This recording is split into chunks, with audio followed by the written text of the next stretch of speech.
Most writers dream of publishing a book one day.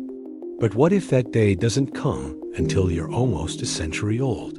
This is the incredible story of Harry Bernstein, a man who became a best-selling author at the age of 96. Harry was born in 1910 into a poor family in northern England. His childhood was tough, filled with poverty and conflict. He always loved stories and dreamed of being a writer, but life, as it often does, got in the way. He took on ordinary jobs to make a living. He raised a family, he survived wars, and moved countries. Through all the decades of responsibility, his dream of writing quietly faded. Like so many of us, Harry started to believe that it was simply too late. He hadn't published a book in his 30s, or had a breakthrough in his 40s or 50s. By the time he reached his 60s and 70s, he had stopped trying altogether.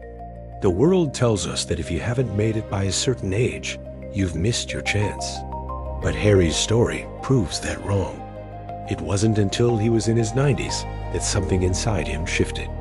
At an age when most people are slowing down, Harry finally began to write with serious intent.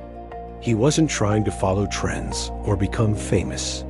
He just wanted to tell the story that had been living inside him his whole life, a raw, personal account of his childhood, his family, and the painful divides he witnessed.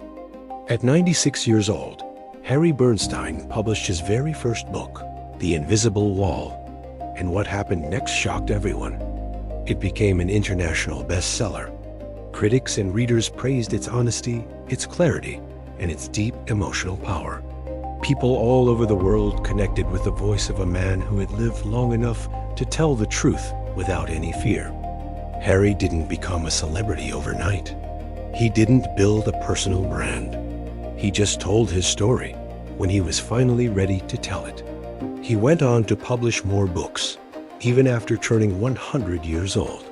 He passed away in 2011 at 101, not as someone who missed his shot, but as a writer who arrived at exactly the right time. His life is a powerful reminder in a world obsessed with early success. It is never too late to pursue your passion. Sometimes, a story needs a lifetime to ripen before it's ready to be told. Thanks for watching. If this story inspired you, please like and subscribe for more.